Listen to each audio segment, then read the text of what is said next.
Today on Care for Ohio, the podcast, I am excited that we have former Ohio Supreme Court Justice Melody Stewart. Former Justice Stewart was a judge before becoming a Supreme Court Justice in Ohio. She had the interesting role of becoming a Supreme Court Justice in 2018 when she won an election before Ohio put Republican or Democratic Party identifiers on the ballot where you could tell what party you were voting for when you voted for a justice. She won that election without those identifiers. In 2024, Republicans added those party identifiers, and unfortunately, former Justice Stewart lost that race where people could decide what political party they wanted their judge to be. I am very worried about the increasing partisanship in our judiciary. I'm increasingly worried about a hyper-partisan Secretary of State's office, and I could not think of a better person in the whole state of Ohio to have this discussion with today. I'm excited you've joined us.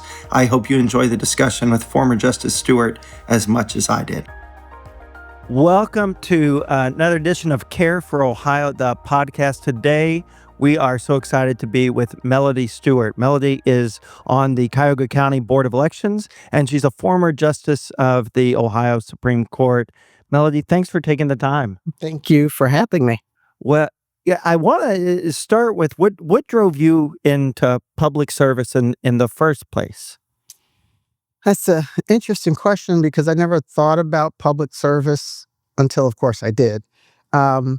Many people have heard me tell the story of how when I was a senior in high school, the then what we call Dean of Girls, which would probably be the equivalent to assistant principal now at my school, approached me about running for student council, vice president, and which I just thought was such an interesting approach because I'd never had any interest in student government and government in general, running for anything except the bus to get home to see my soap operas. And so I went home and told my mother that I was approached to run for this position. And she was pretty excited and said, "Are you going to do it?" And I said, "I don't know. I'll think about it." So the next morning at breakfast, she asked if I thought about it. I told her yes. And she said, "What'd you decide?" I said, "I decided not to." And she was obviously pretty disappointed. And she said, "Well, honey, why?" And I said, "Because I think I'm going to run for president of student council instead." And so I did, and I won. And I became the first African-American student council president in my school. So that actually probably planted the seed in that someone else knew or recognized that there was something about me, I guess, at the time that would be unifying for our school, that would be good for the student body overall. But then got approached again later in life after I'd become a lawyer, after practicing for a while, after teaching, whether I had an interest in running for judge. And my immediate response was absolutely not. I can't imagine the man in humanity against man, seeing that every day at the trial court level, et cetera. And the person said, no, not the trial court, but the appellate court. That's more conducive to your background. And so I was politically naive. I was not active in any political organization, any clubs, anything. And so I decided, I looked at what it took and filed my petition and got petition signed and ran for judge. As one of my colleagues over the years said, "Yeah, you just woke up one morning and rolled out of bed and decided to run for elected office." And I said, it wasn't quite that rudimentary, but it was close.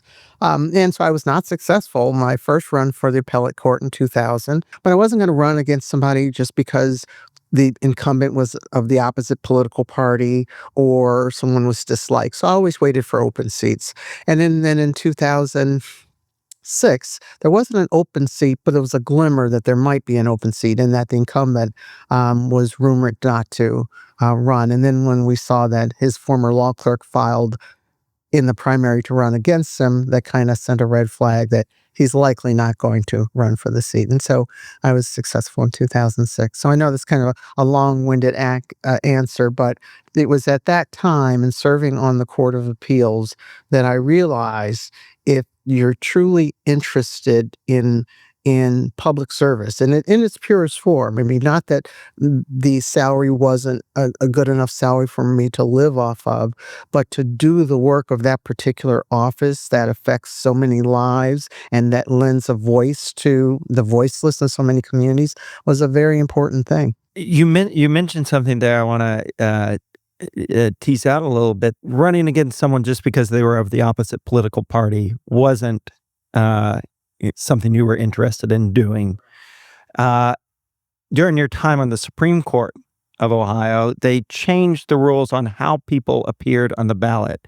Many of our listeners might not, know the details of this. Could you describe what happened between when you joined in 2018 and 2024? So in 2018, all judges across the state of Ohio ran nonpartisan.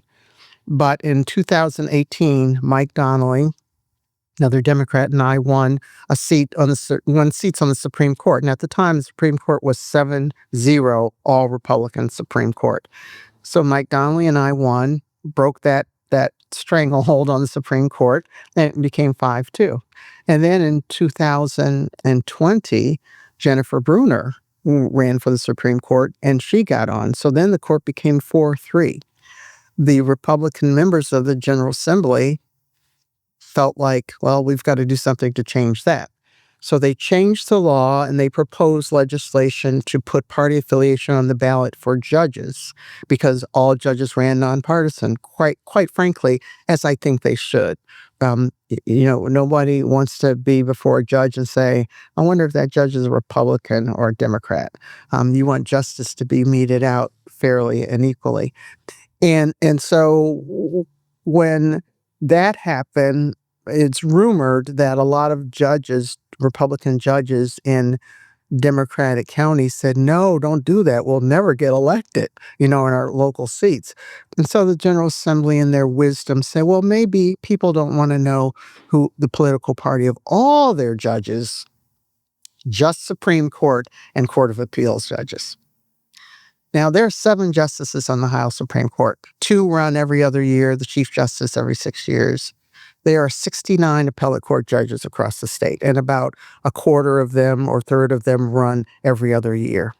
There are hundreds of trial court judges across the state. They're the ones you see, that people see every day. They're the ones who impose sentences when you're convicted of a crime. They're the ones you go before for traffic violations. They're the ones who oversee your civil lawsuits, your domestic relation matters, your divorce, your termination of parental rights. These are the judges who are in the communities every day.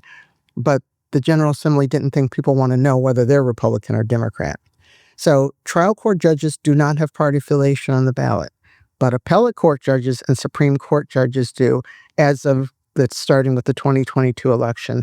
And since then, no Democratic Supreme Court candidate has won since they put party affiliation on the ballot, because in 2016, Ohio voted for Donald Trump. The majority of voters have just gone down the list and clicked off every time they saw an R. And appellate court judges across the state have lost good judges who were very well respected in the community. And so I think we've just done a terrible disservice to our judiciary, because now qualifications really don't matter. Public service doesn't matter. All that matters is, when the voter seems to matter to the majority of voters, is when you go in the booth, does that candidate have the word Republican under his or her name? This bill was promoted in part by Senator Gavarone from Wood County. Did you feel like her and the Republican leadership in the legislature was targeting you, Justice Donnelly, Justice Brunner, because they didn't like that you had won elections in what they see as a Republican state? It's easy when you have a narrative that supports left-wing, radical, liberal, judicial activists. That's what all Democratic judges are. Then we're just put under the umbrella. So I don't know whether they could point to any opinion we wrote. I don't know whether they could talk about our lack of public service. There's evidence, quite frankly, by the person who replaced me in the Supreme Court, who had never been a judge in his life, but was friends of the governor. It has become clear, at least to me in Ohio, that the type of public service you might provide in any elected office in your communities does not matter.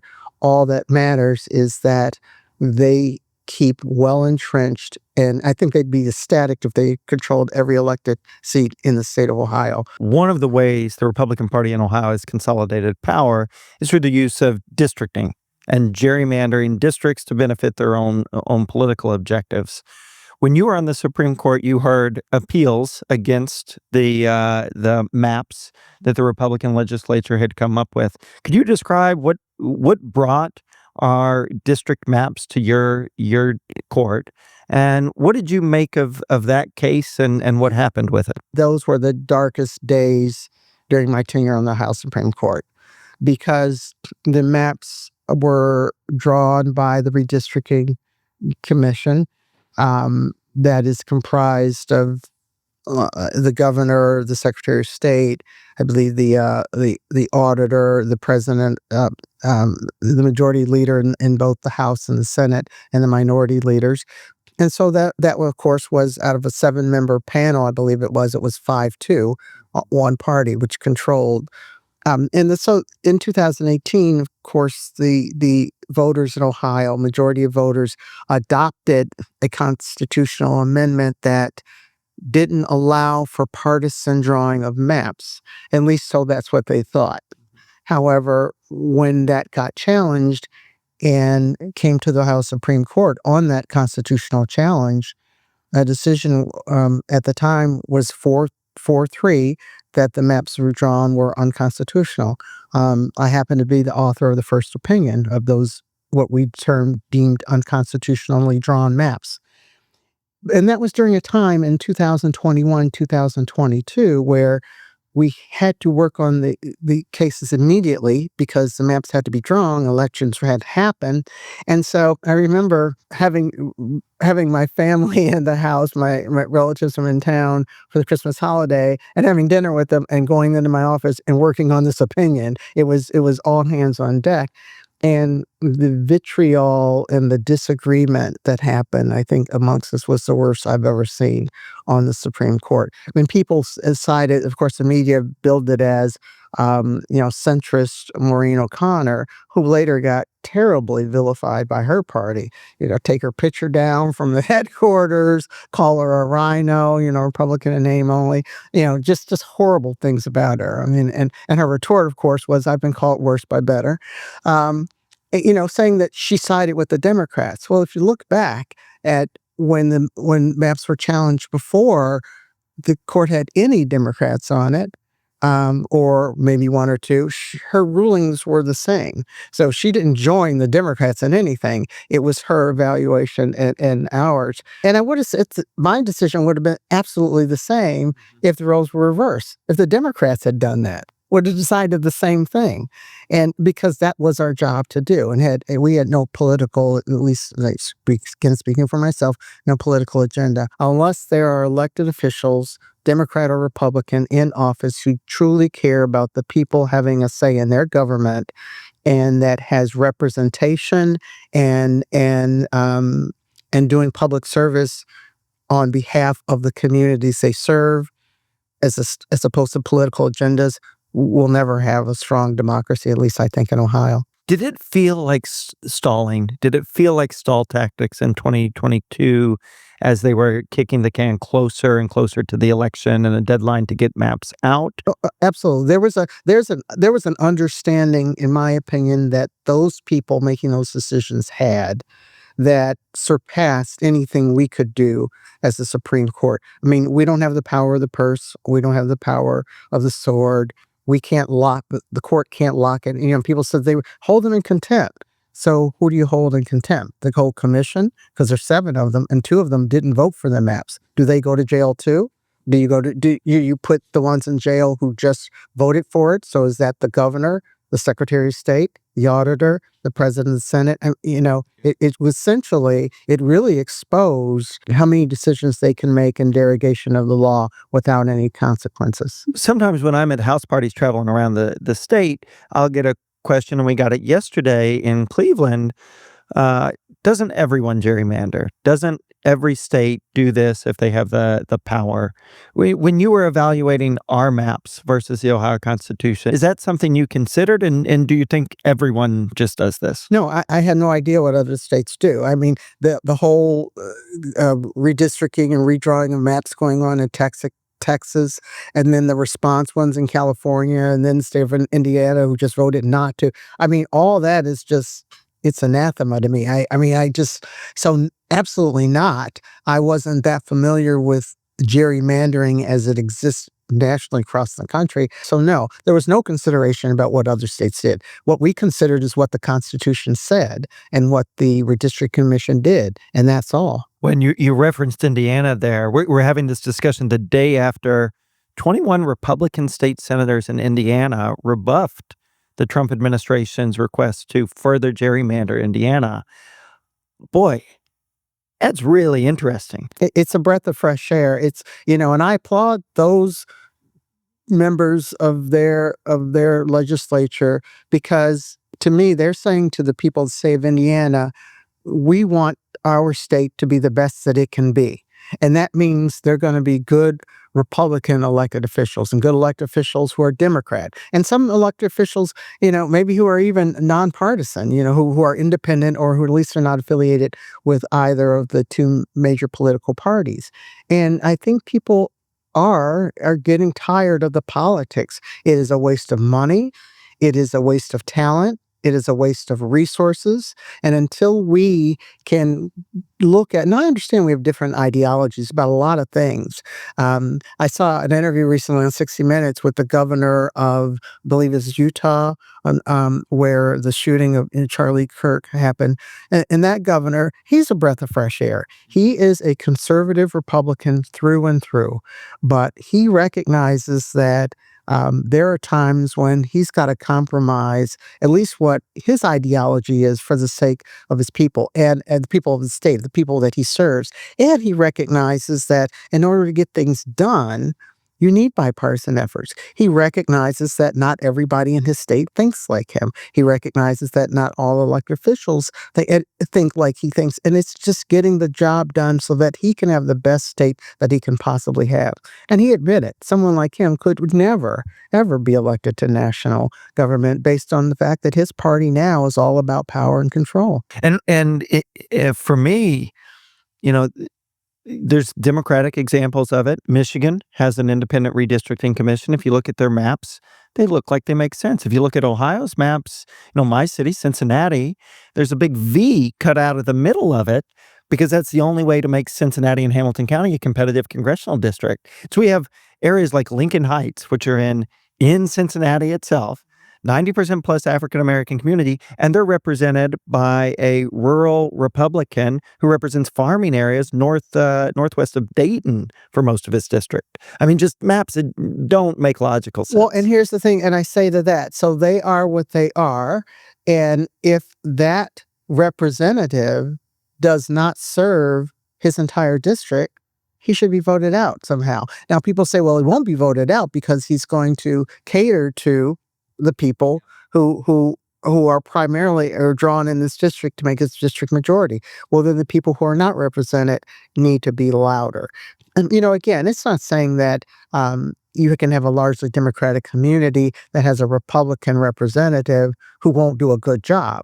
That's not the case. But clearly, the problem lies in you don't allow the best people to get the opportunity to serve their communities. And you don't, more importantly, because you choose your voters as opposed to the voters choosing their elected officials, you don't allow the voters to substantively and objectively weigh credentials, background, track records.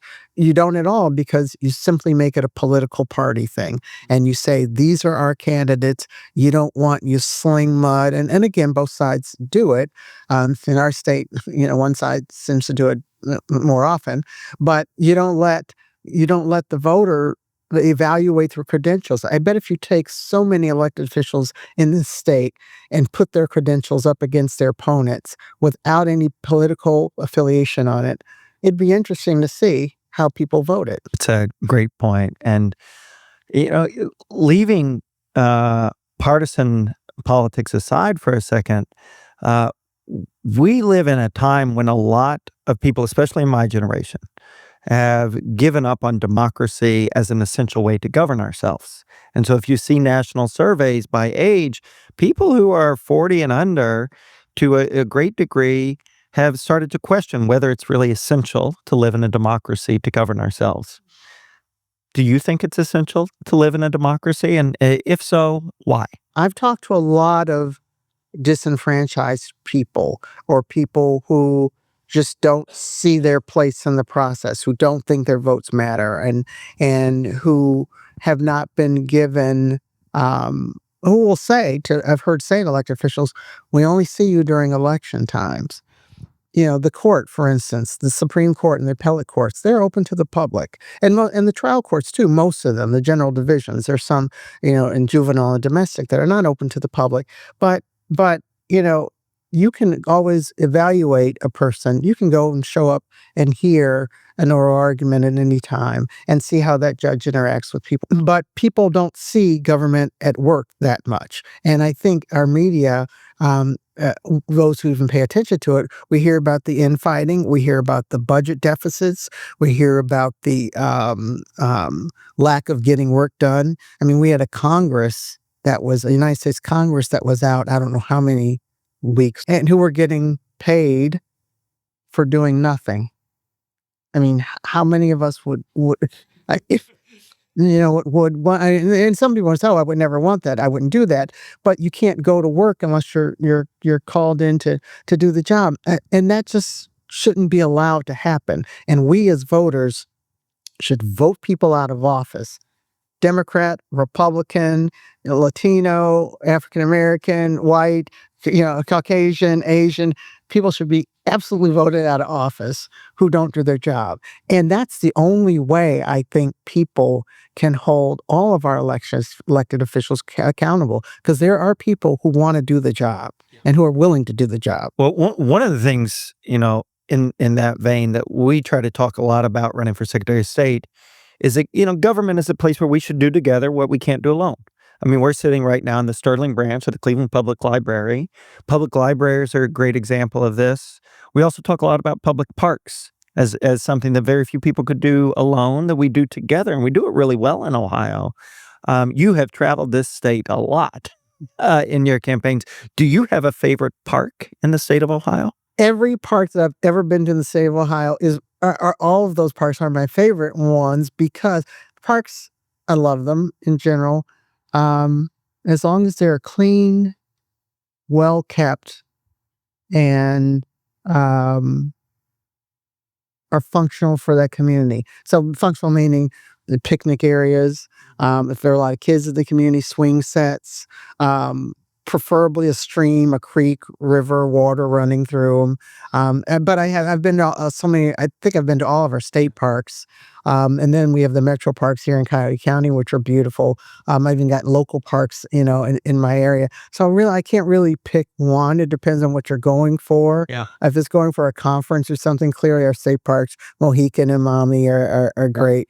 Are great parks, but our metro parks here are beautiful. You're talking about water and parks. I was in Lima, and they have a very large park right in the center of Lima, and they had a splash pad, and it was like the hottest day of the year, and the number of kids that were just playing in the splash pad.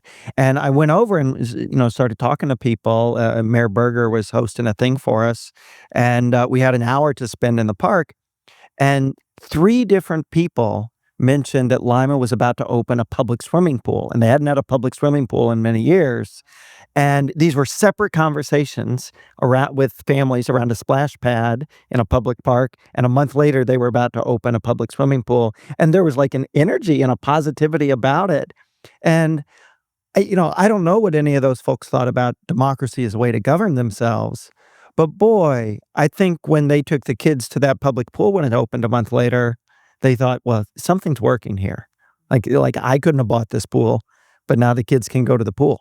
I mean, there are strengths that we can leverage here. And that to me just goes to show that if we listen more and have the opportunity to hear more of what the public needs, wants, thinks is good. I think, unfortunately, and this is not all communities, but I think we've kind of cut the average citizen voice out of our government. And I think we should go back to that because they know more than anybody else what their needs are. I couldn't agree more. So we in Shaker Heights last night, we did our 226th event.